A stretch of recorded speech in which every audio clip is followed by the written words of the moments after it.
Kenapa dibilang utak seribu, Pak? Karena berpuluh-puluh tahun nggak pernah dibenahi jalannya. Sudah berapa lama?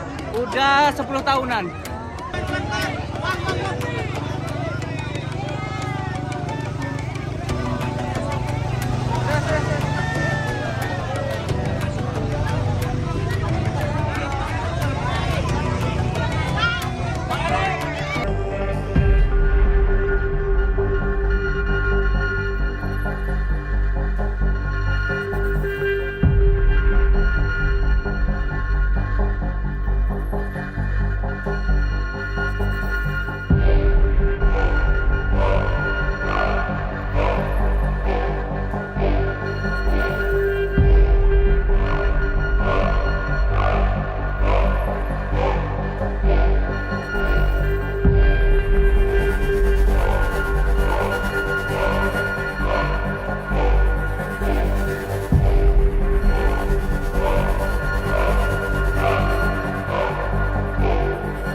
Jalannya mulus, enak, Dinikmati ya Pak. dinikmati. Guncang-guncang tak perutnya Pak. Sampai Pak Zul tadi tidur, saya juga tidur.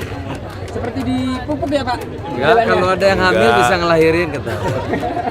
Karena mulus, jadi sampai di mobil tidur.